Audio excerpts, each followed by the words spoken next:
నిన్న నా దగ్గరికి మా ఓల్డ్ స్టూడెంట్ ఒక అతను వచ్చాడు. 2 years బ్యాక్ అతను మా దగ్గర ఒక కోర్స్ నేర్చుకున్నాడు. నిన్న వచ్చినప్పుడు హాయ్ ఎలా ఉన్నారంటే ఎలా ఉన్నారు, బాగున్నాం అనుకున్నాం. తర్వాత అతను నన్ను ఒక రిక్వెస్ట్ చేశాడు. సార్, నేను ఇప్పుడు మీ దగ్గర కోర్స్ జాయిన్ అయినట్టుగా నాకు ఫీజు రిసిప్ట్ ఇవ్వగలరా అని అడిగాడు. నేను చెప్పాను, ఎస్, మీరు కనుక కోర్స్ జాయిన్ అయితే ఖచ్చితంగా మీకు ఫీజు రిసిప్ట్ ఇస్తాము అని చెప్పాను. దానికి తను, నేను ఇప్పుడు కాదు, ఒక 2 months తర్వాత నేను కోర్స్ జాయిన్ అవుతాను సార్, మీరు ఫీజు రిసిప్ట్ మాత్రం నేను ఇప్పుడే మీ దగ్గర కోర్స్ జాయిన్ అయినట్టుగా ఇవ్వండి సార్, నేను మా ఇంట్లో మా పేరెంట్స్కి సబ్మిట్ చేస్తాను, చూపించాలి అని అడిగాడు అనమాట. దానికి నేను అన్నాను, మా ప్రాసెస్ అలా ఉండదండి, మీరు కోర్స్ ఇప్పుడు జాయిన్ అయితే ఖచ్చితంగా ఇప్పుడే ఫీజు రిసిప్ట్ ఇస్తాము, అలా కాకుండా ఒక 2 months తర్వాత జాయిన్ అయితే అప్పుడు మీకు ఫీజు రిసిప్ట్ ఇస్తామని చెప్పాను.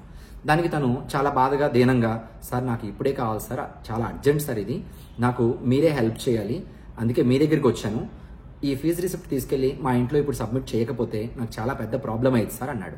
సో నాకెందుకో ఎక్కడో తేడా అనిపించింది, ఏదో ప్రాబ్లం ఉంది ఏంటి అని తనని వివరంగా అడిగాను. ఏంటి అసలు ఇష్యూ ఏంటి, ప్రాబ్లం ఏంటని అడిగాను.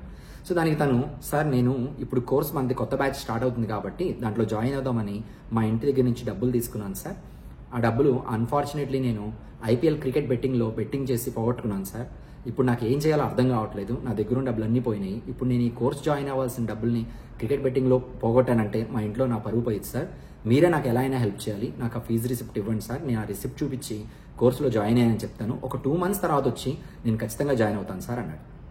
దానికి నేను, యాక్చువల్గా ఇది మా ప్రాసెస్ కాదు, కొంచెం ప్రాబ్లమ్స్ వస్తాయి, ఇలా ఫీజు రిసిప్ట్ అయితే ఇవ్వలేము అన్నట్టుగా నేను చాలా పొలైట్గా చెప్పాను.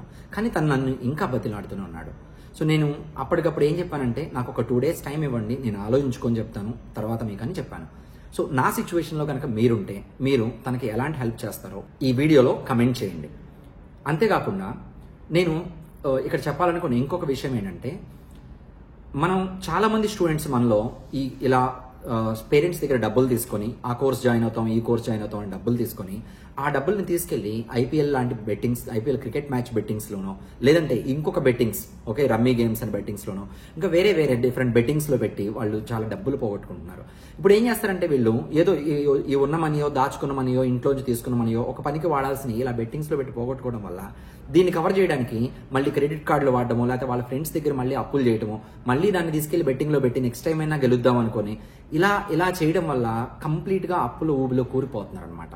ఓకే, ఒక స్టూడెంట్ లైఫ్లో ఉన్నప్పుడు మీరు ఒక జాబ్ లేనప్పుడు, లేకపోతే జాబ్ వచ్చిన కొత్త వయసులో కొత్తగా జాబ్ వచ్చి కొత్తగా శాలరీ వస్తున్నప్పుడు మీరు ఇలాంటి వాటి జోలికి వెళ్తే, మన దగ్గర కొద్దిగా మాత్రమే డబ్బులు ఉన్నప్పుడు, మనం ఒక మిడిల్ క్లాస్ ఫ్యామిలీ సంపాదించుకొని బ్రతకాల్సిన ఫ్యామిలీలు అయినప్పుడు ఇలాంటి వాటి జోలికి వెళ్ళి ఇలా బెట్టింగ్స్లో కనుక డబ్బులు పెడితే మనం అప్పుల ఊబిలో కూరుకుపోతుంది, దానివల్ల మన జీవితం సర్వనాశనం అయిపోతుంది. కాబట్టి నా రిక్వెస్ట్ ఏంటంటే, ఇలా ఊరికే వచ్చే డబ్బుల కోసం ఎవరో తాపత్రయపడకండి. ఎందుకంటే ఇలా బెట్టింగ్స్లో మీరు ఈరోజు సంపాదించిన రేపు ఇంతకింత పోగొడతారు.